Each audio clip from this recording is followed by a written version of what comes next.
honored and to be given the opportunity to represent the council in this role as president.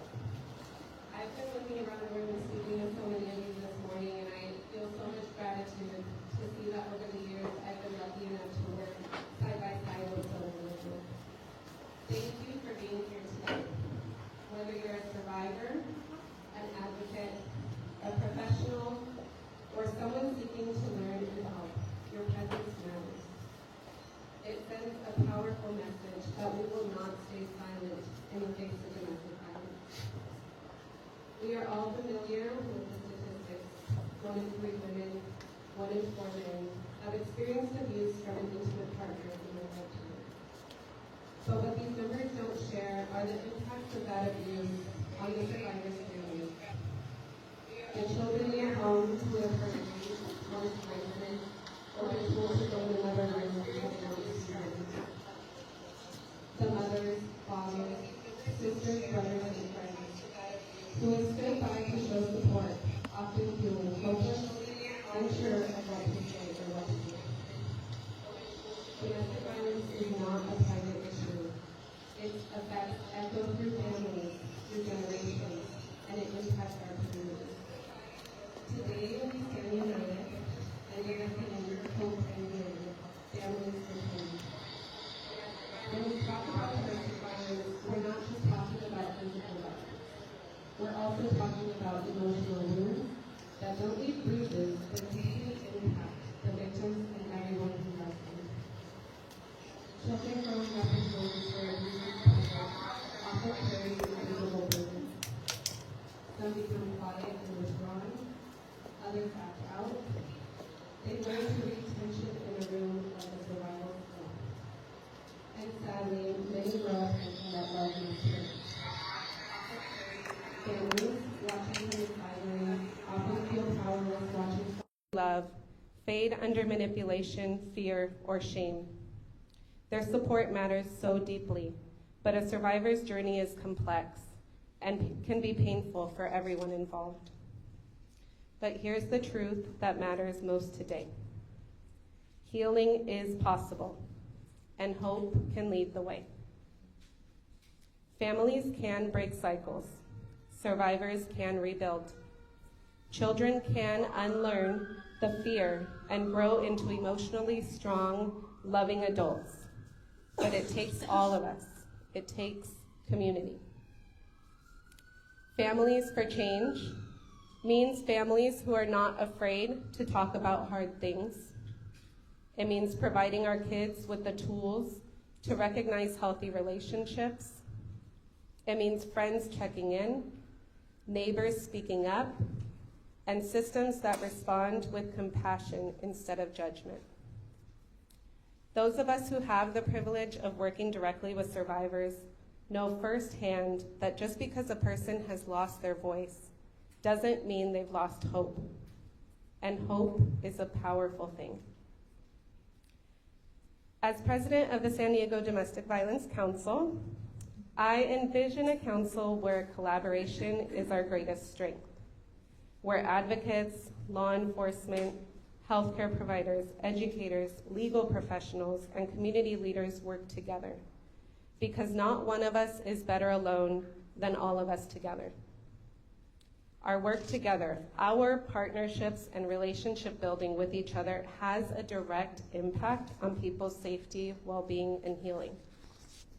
As president, I'm committed to fostering a council that is inclusive and action-oriented, where every member feels empowered to bring their expertise and passion to the table.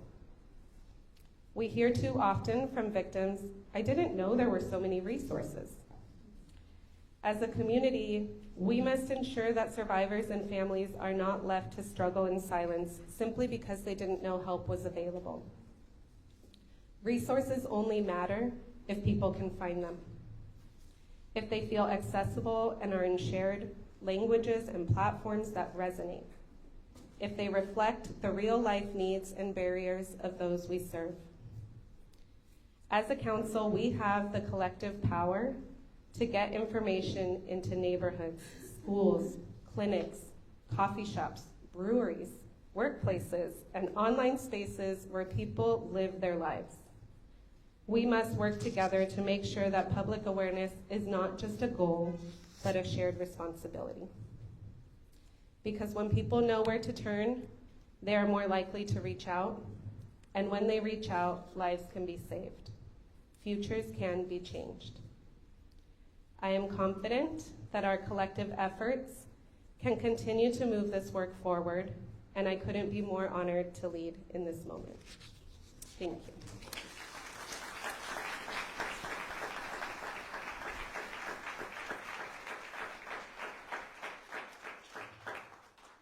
All right, moving on. At this time, I'd like to introduce our dignitary, San Diego County District Attorney Summer Steffen.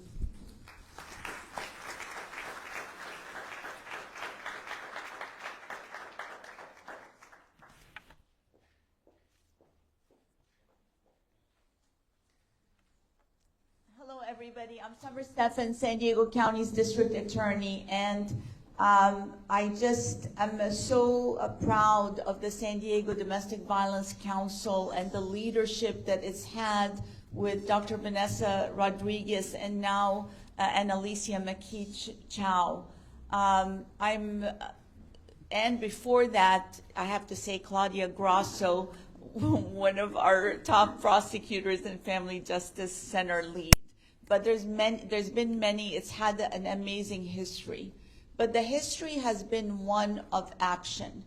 And I think that's a very important word because unfortunately there's a lot of talk. There's a lot of empty promises that happen in society. And this is exactly what victims do not need. They don't need empty promises, and they don't need lies, and they don't need promises that aren't built on evidence-based, trauma-based actions and research. This is what we bring together. I see your faces in this room, and each one of you has led to saving a life. I'm certain of that in every part that you've done. I know Dr. Giardino, who you're going to hear from, has been a part of that journey also of bringing the health and the safety together. And I can name many things that each of you have done, but Annalicia was instrumental with Kathy Lembo in opening more shelters for domestic violence victims that are beautiful and dignified. I got a chance to visit Casa Mariposa recently, named properly for butterflies that are often in a cocoon where it doesn't look like they have a future. The cocoon is closed and it's dark, but all of a sudden they emerge as beautiful butterflies. And I think that's our aim for every life, to live that freedom. As San Diego County District Attorney, one of the things that I do is I track every loss, because every loss is us. It's our neighbors. It's our families. And the story of those losses until we get to zero is never a good story. I want to start with that. But are we making progress? Because we want to make sure that we are doing the right things and that each agency is doing their part and each community member is doing their part. And the answer is a resounding yes. It is an absolute resounding yes. Therein lies the hope and the healing and the stopping of empty promises for our victims and survivors. So over the last 20 years that we've been tracking data on domestic violence murders, we've done really well as a region because we've always had the heart that's in this room. So in that our numbers have been lower statistically than most regions around the United States, and many times dramatically lower. And the trend of domestic violence murders has not gone down, not even near the extent we have in the United States. But we had an average of 13 to 15 domestic violence murders that include usually one or two collateral damage, but they're important in their own right. They're the loved one that's around, and sometimes it's children that are around the target, domestic violence victims.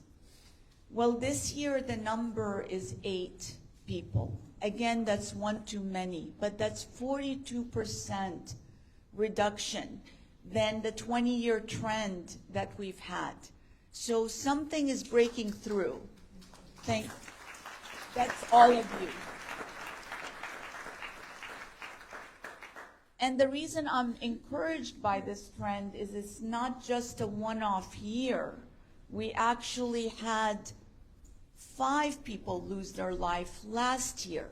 So now we're looking at over a 2-year period of an average of between 5 and 8. Wouldn't that be beautiful on our path to zero to say our trend is no longer 13 to 14 to 15, but our trend is 5 to 8 on our path to zero losses. Never forgetting that's what we want because of the ripple effect of pain and loss. I say that domestic violence is the #1 destroyer of women's lives across the United States.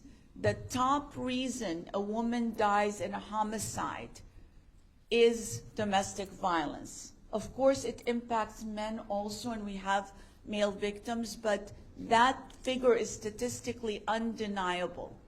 That's the #1 destroyer of women's lives across the United States. And here in San Diego, we are not willing to give up the fight. And the numbers and your actions, everybody's actions, are setting that path, and it's pretty incredible. But how is that being done? It's being done by hope and healing. It's also being done by justice.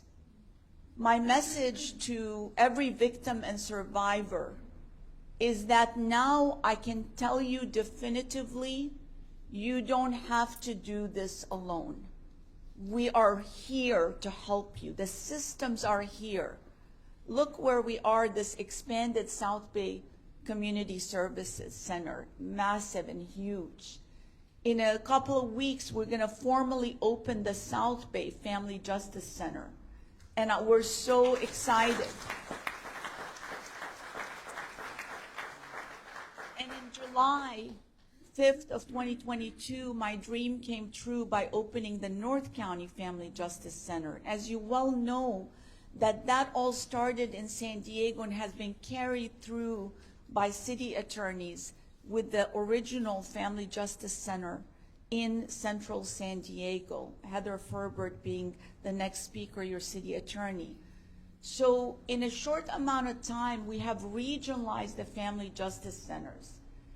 And again, I like to wait a few years to give you data points, but I'm going to give you one data point.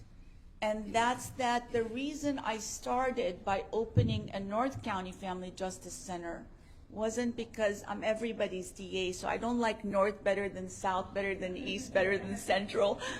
Everybody is my community that I love to serve. But it's because it had a disproportionate number of domestic violence homicides. Way disproportionate. 42% of the domestic violence homicides happened in the North when they have 1/3 of the population. And so that's where we went. And this year, we had 0 homicides, domestic violence in the North region. That's...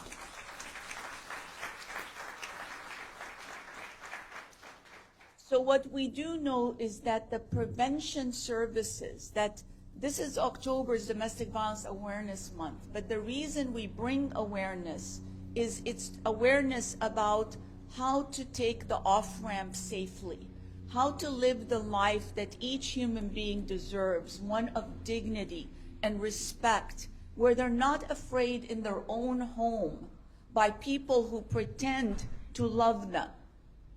This happens to children, this happens to adults. When is this going to change? The idea that you can hurt the people that are you're supposed to protect, that are your family.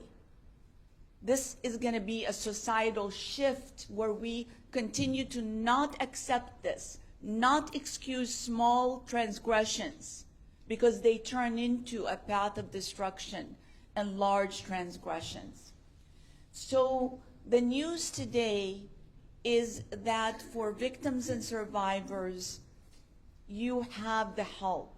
You are not going to have to do this alone. There's a village of amazing professionals ready to help you safely extract yourself and your kids from a terrible path. And to those who choose to continue to abuse, my message to you is we will bring you to justice, we will convict you, and we will hold you accountable. And you can just check last year what happened to the people who decided to destroy lives. They're all gone to life without parole. There are no winners when this happens. So thank you for inviting me. It's my absolute, let's just keep doing this. It's working. You're amazing, all of you. And to invite another amazing person, City Attorney Heather Ferbert.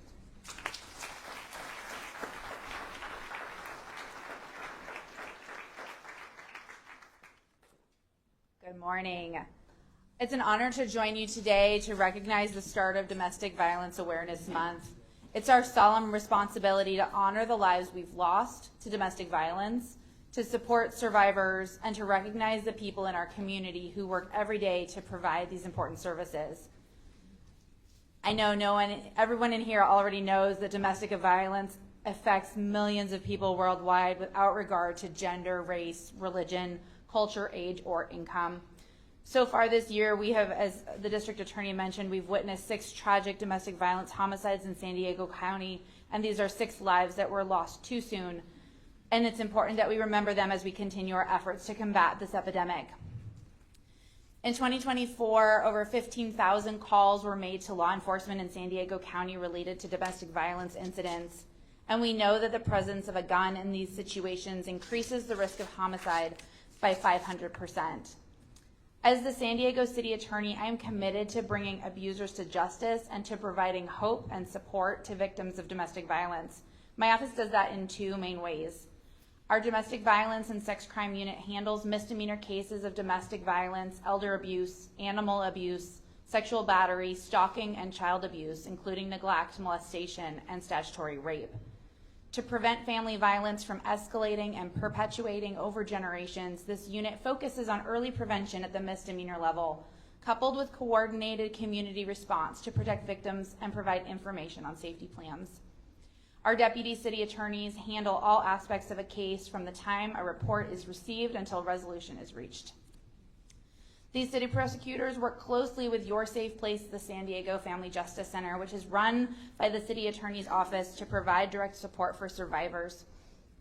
This year marks Your Safe Place's 23rd year of serving San Diego's domestic violence survivors, and the Family Justice Center concept was started here in San Diego by a prior city attorney. Your Safe Place was the first, I just said that. It provides confidential and comprehensive safety planning and supportive services in one location, so survivors no longer have to go from office to office to get the services they need. Services include legal advice, immigration services, counseling, advocacy, forensic medical exams, children's forensic interviews, assistance with housing, and so much more. Last year, Your Safe Place served 7,800 vulnerable individuals, and our care team provided over 13,000 direct services, handled more than 16,000 phone calls, and offered legal services to 3,500 clients in need of safety and support from the courts.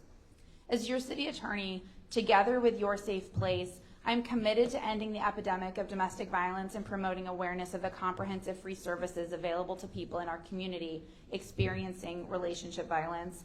I want to thank everyone here for your bravery in sharing your stories, for your commitment to this cause, and for standing together in the fight against domestic violence. Thank you so much.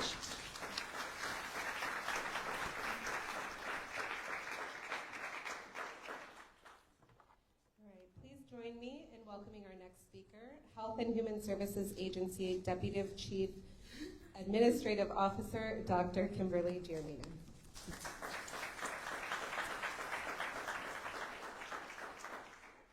Thank you, and good morning, everyone. I'm Dr. Kimberly Giardina, Director for the Health and Human Services Agency with the County of San Diego, and I am really honored to be joining everyone here today as we kick off Domestic Violence Awareness Month. I want to take a moment to express my gratitude to our District Attorney, Summer Steffen, the San Diego Domestic Violence Council, City Attorney Ferbert. They have all of these partners have had unwavering support to expanding resources for victims and survivors in our region. And as you can see, the results are paying off.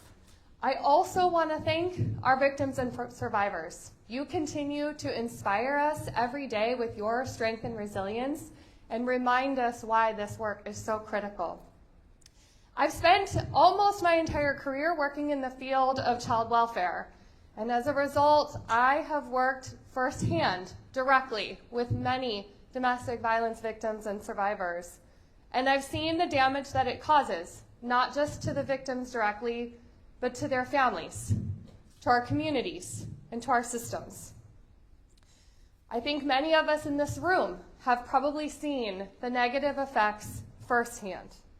Domestic or intimate partner violence, child abuse, and elder abuse are all forms of family violence, which are serious public health concerns with severe impacts on individuals, families, and communities. Domestic violence, as we all know, can have short and long-term physical and mental health impacts. In addition to physical injuries, chronic abuse and toxic stress can have long-term effects such as cardiovascular issues, chronic pain, reproductive issues, traumatic brain injury, depression and anxiety disorders, and substance misuse. A couple of our speakers have already mentioned the importance of trauma-informed care. In 2014, our Health and Human Services Agency created and adopted the Trauma-Informed Systems Policy Statement, turning us into a trauma-informed agency. And it is through trauma-informed practices that we aim to prevent, respond to, and end family violence in San Diego County. All of the departments in our agency have a role alongside all of you.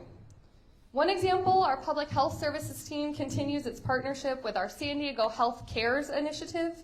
Last year, we trained 59 community health care providers through our Public Health Nurse Residency program. The Health Cares initiative is based on an acronym: conduct screening, assess for strangulation, report to law enforcement, have an evaluation by a certified forensic examiner, and safety plan and connect patients to resources.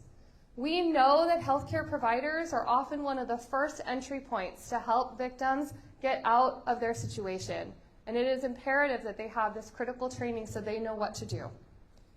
Family violence is also a leading factor in families coming to the attention of our Child and Family Wellbeing Department.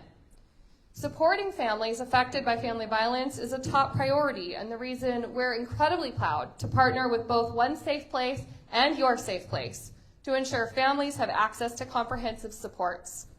It also drives our investment in Mi Escuelita with SBCS, a full-day preschool and parenting support for children and families who have experienced trauma that promotes healing and stability. If you or someone you know is affected by family violence, you are not alone. The county supports a family support clinician program with community services for families to provide rapid advocacy and connection to resources for victims immediately following incidents. We are working to equip mandated reporters with a clear process for making timely, supportive referrals for families impacted by violence. It is important that we use this month and this moment to both remember the victims and recommit ourselves to getting to zero, to a steady reduction in the number of victims, and greater early support and services to prevent these tragedies from occurring. Thank you again for having me. I'm going to pass it back to Annalicia.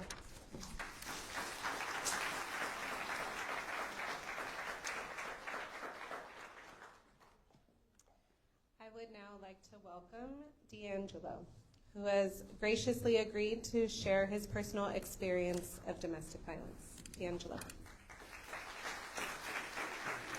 Thank you. I'm gonna time myself here, just to be sure, you know. Thank you, everybody, for having me here. Good morning, everybody. Good morning. I just want to give it here to talk about my story a little bit here, and my name is D'Angelo Singh. I'm honored to stand here before you during Domestic Violence Awareness Month. I want to thank everybody here. I want to thank God for being here. Our theme today is Hope and Healing, Families for Change. Now, domestic violence is not just something that happens behind closed doors. It impacts families, children, and entire communities. And for me, it wasn't just some issue.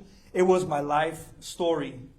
You see, as far as I can remember back, I grew up in a home filled with violence. My father was physically and mentally abusive to my mother, to me, and my siblings.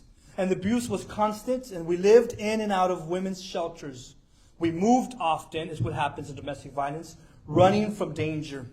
I'll never forget one day, a memory. My mom was 7 months pregnant, and I saw my father choking her and then threw her through a window. And that was the kind of terror that I grew up with, screaming, chaos, and fear.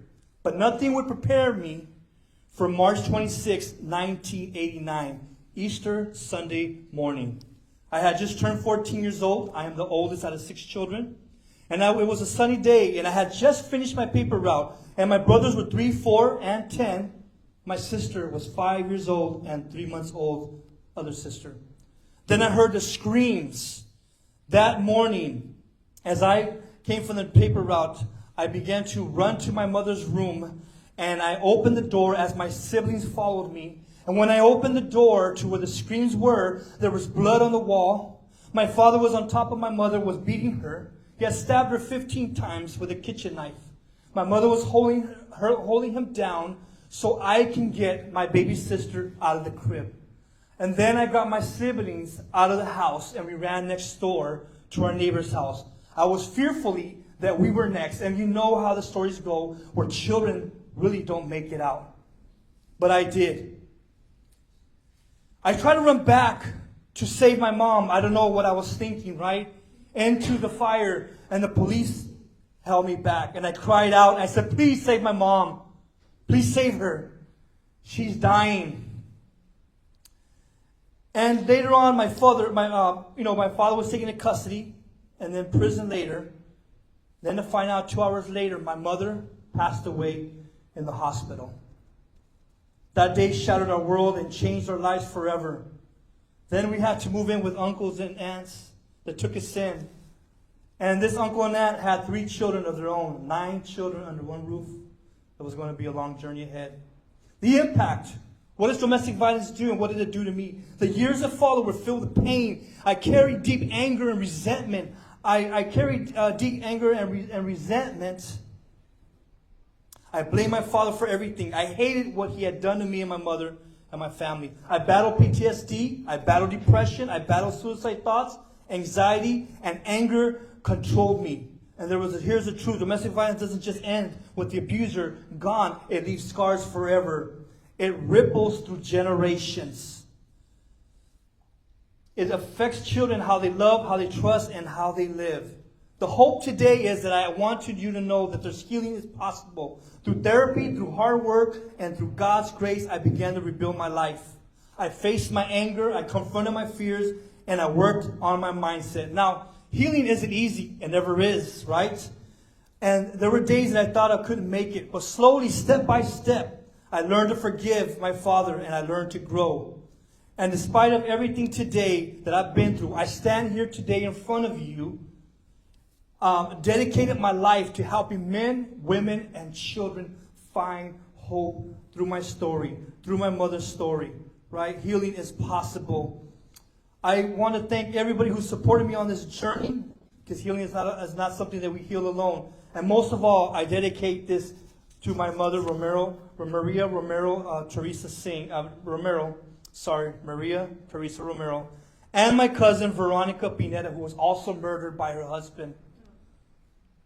The same cousin I lived with when we were living with my uncles and that. I want to go into a poem really quickly, if I may. This poem I wrote for my mother during Victim Witness Week. She represents strength, a woman of honor and virtue, always helping others. She was full of life, and she was a daughter, sister, and mother. She was beautiful and always smiling. She knew who she was, even when disappointment surrounded her. She was full of love and understanding, never judging others, but yet tough. She was full of hope and dreams, ready to make a change to show others that it's okay, with a strong mind to fight for what was right, always pushing through, even through her pain and strife.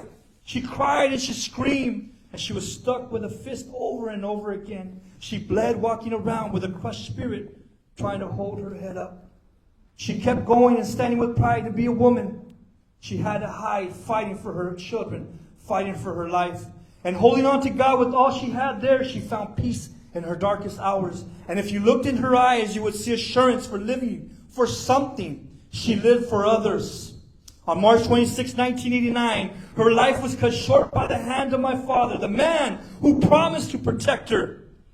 Took her away from those that loved her, away from 6 children, away from me. I was only 14. My mother, she fought till her last breath. I know she did. And there was nothing that could hold her back when she lived, not even death. And she was my mother, and I'll always miss her. But I admire her. She's my hero. And even though she is not here today, she speaks through her grave. Can you hear her? Listen. Let go of your hate. Let go of your pain. Stop family violence. Please, I plead with you. Look at your children. See their pain and see them suffer. I did, but it was too late. How do we stop domestic violence? We continue to raise awareness and we speak out against it. We stand together as a community just like we are today. We stand together, and when we do that, something powerful happens. We break the cycle of violence. Healing is possible. Change is possible. And no one is ever alone in this fight. Together we can build a future for hope, healing, families for change. I want to thank the Domestic Violence Council and One Safe Place and every single person in this place.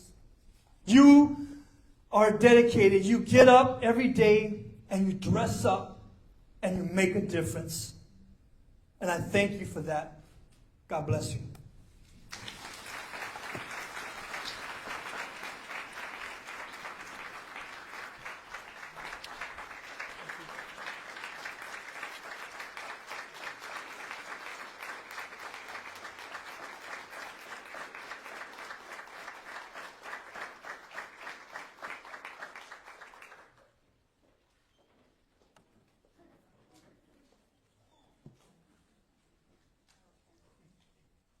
Thank you so much, D'Angelo. Really appreciate your vulnerability and sharing your story with all of us.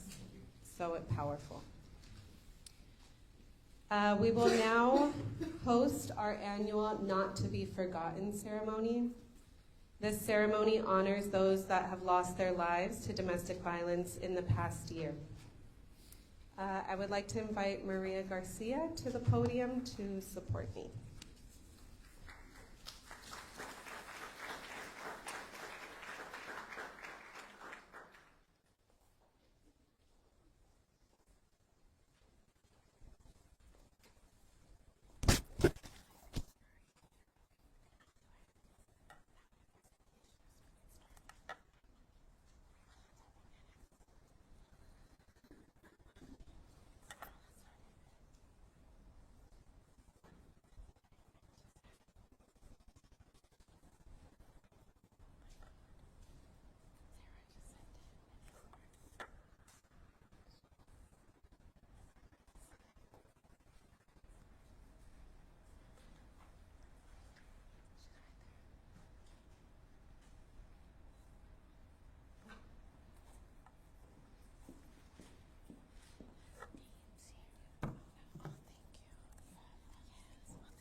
by her husband, Jose Benjamin Valles, in their home in El Cajon.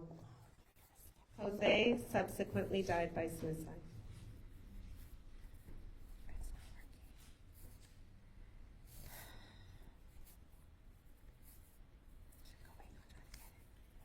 Ashley Margaret Bird. On April 16th, 2024, Ashley Margaret Bird was shot to death by her estranged husband, Christopher Bird, in her home in Spring Valley. Christopher subsequently died by suicide in San Clemente.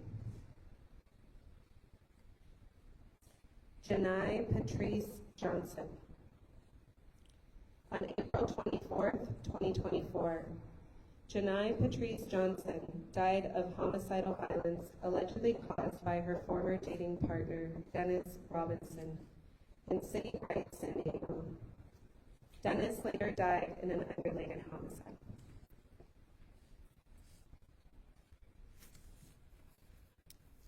Claire Saulnier.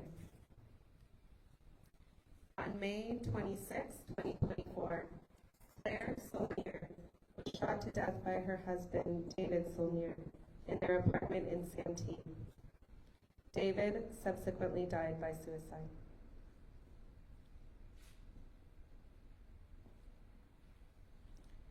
Beverly Lynn Slater Sheehan. On July 30th, 2024, Beverly Lynn Slater Sheehan was shot to death by her husband, Michael Patrick Sheehan, in their apartment in Santee. Michael subsequently died by suicide.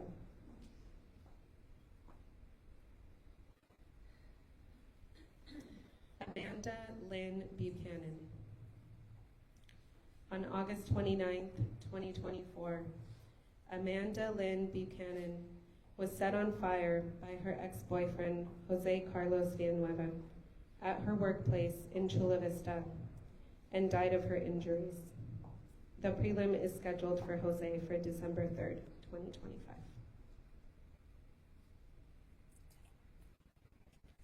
Rachel Hortensia and Jose Rodriguez Medina. On November 13th, Rachel Hortensia and Jose Rodriguez Medina were shot to death by Rachel's former dating partner, Christopher Kyle Farrell, in a parking lot in downtown San Diego. Christopher subsequently died by suicide.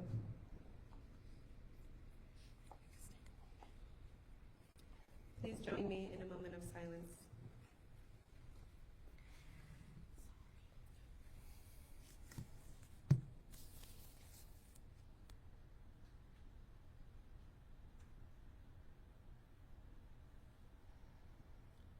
Thank you.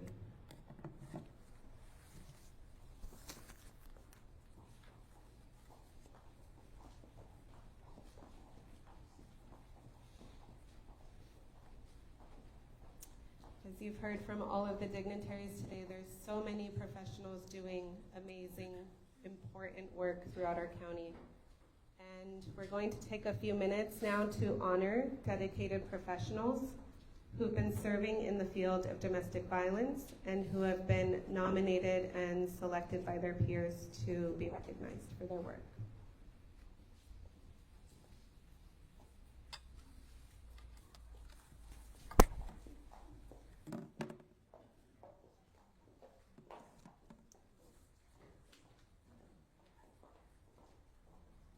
The San Diego Domestic Violence Council awards these various awards to law enforcement, frontline workers, and community to honor the work that so valiantly, as D'Angelo said, we dress up and we go out there and we do the work that takes heart. We'll start with the first award. The Andrea O'Donnell Memorial Award is provided to an advocate for survivors in honor of the kindness, warmth, glowing energy, and dedication to activism that Andrea possessed. This year, The award goes to Stephanie Casas, Program Coordinator for SBCS Corporation.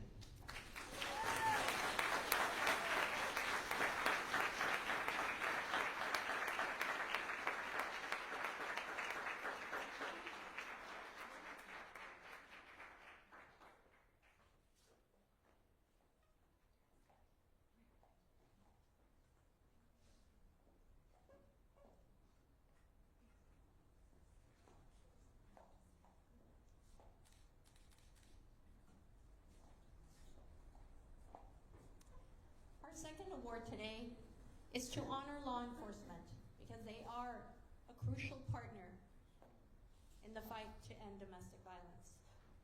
The Law Enforcement Award is provided to a representative of law enforcement who has conducted outstanding contributions and service to survivors of violence, abuse, and trauma. This year, we honor Crystal Corona, Deputy and School Resource Officers from the San Diego Sheriff's Office.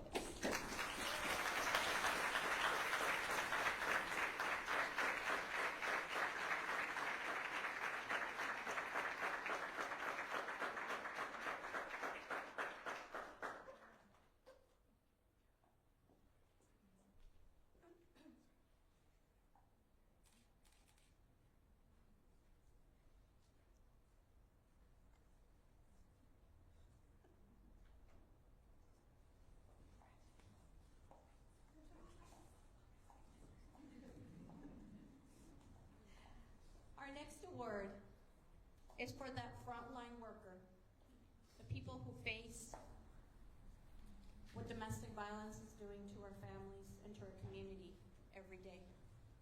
The Frontline Worker Award is provided to a person who works every day helping to make people's lives better. This year we honor Stephanie Davis, Case Manager for Palomar Health.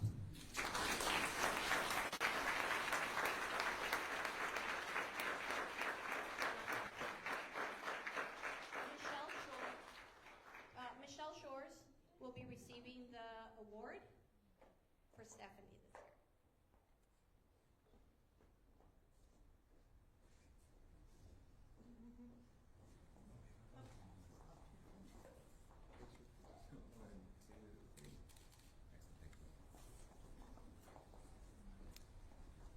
Our next award honors those community heroes.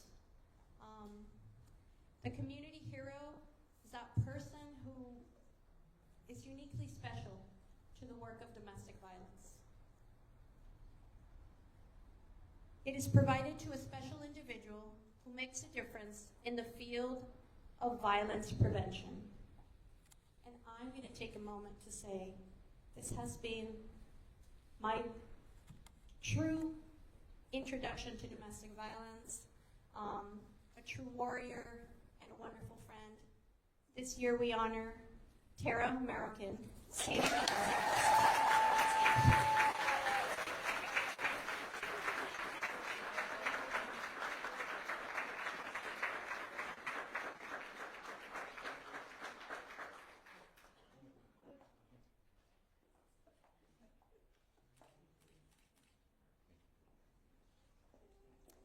All right.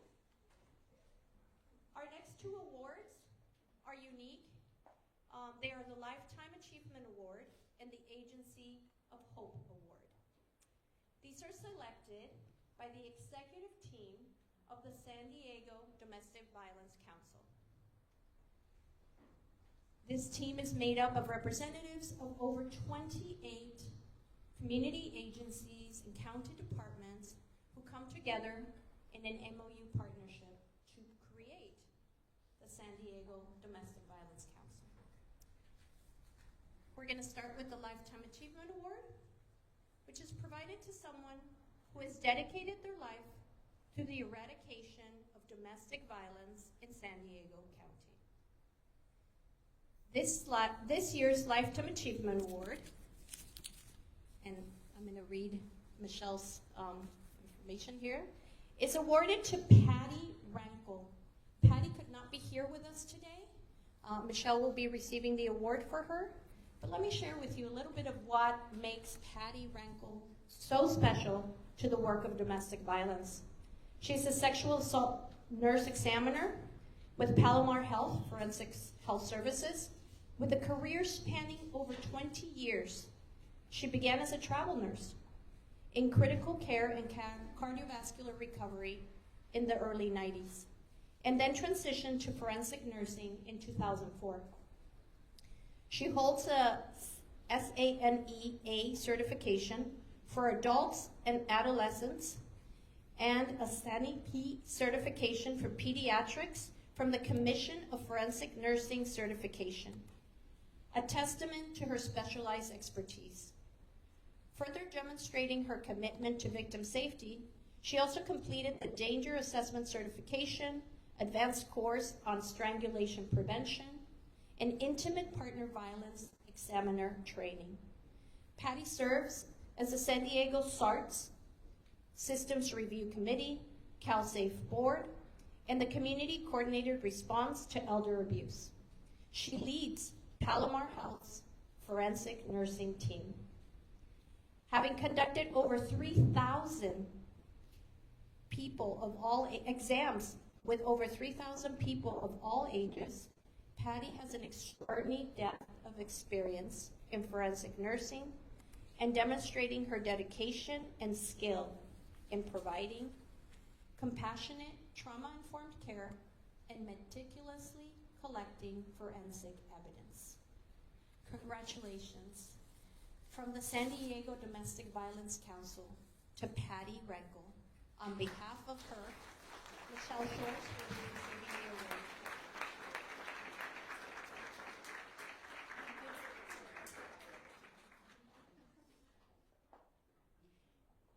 By the way, Michelle Shores is the Director of Forensic Health and Trauma Recovery Center for Palomar Health. So she leads an exciting team, a wonderful team. Patty did get to see this. Yes. All right. And our last award today, we honor an agency of hope, which is provided to an agency that works tirelessly to bring hope, healing, opportunity, prevention, and education to San Diego County. This year, the San Diego County Domestic Violence Council has awarded the Agency of Hope Award to One Safe Place, North County Family Justice Centers. To the umbrella now.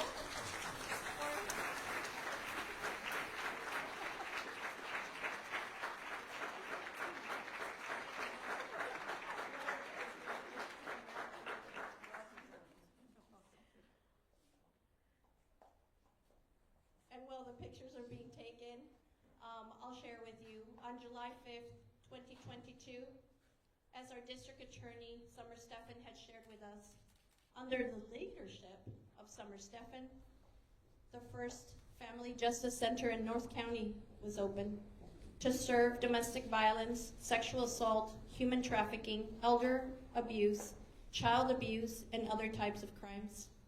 Since then, over 9,000 people have received services such as restraining orders, trauma therapy, connections to emergency housing, food and clothing, and work readiness. Their collaborative wraparound services model includes the support of over 112 community and partner agencies, which are co-located. Nationally accredited child advocacy center that has wrapped children with resources needed to heal from trauma and disrupt the generational cycles of violence. With a 24/7 forensic services that provide dignified evidentiary examinations for sexual assault, elder abuse, human trafficking, and domestic violence, and HHSA that provides resources for food, housing, workforce, and immigration services. One Safe Place offers caring, victim-centered, trauma-informed services through their dedicated care team and collaborative partners. When a victim must only visit one place for all their needs, stress, anxiety, and trauma are markedly decreased. This center provides hope, healing, and justice to all who walk through their doors. Congratulations to One Safe Place and to everybody else here.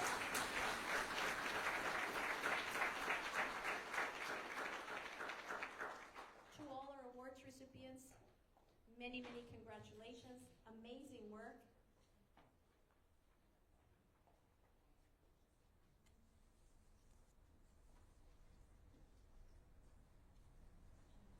And if we can have D'Angelo, Dr. Giardina, and city attorney come up and stand for a photo with all our awardees, that would be fantastic.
Once again, thank you all so much for coming today. Your presence truly matters. We'd like to encourage you to visit the Domestic Violence Council's website to learn more about the events that are happening throughout the county for the rest of Domestic Violence Awareness Month. I believe the first one is in Central next week, followed by North County and then the South. Oh, and also East. So, don't memorize the dates. I'm so sorry, but there are flyers in the back. There are viewing parties, there are candlelight vigils, there's a rally walk happening in East County, just really powerful events open to the community, and we encourage you to attend to continue to honor this important month and issue. Thank you so much.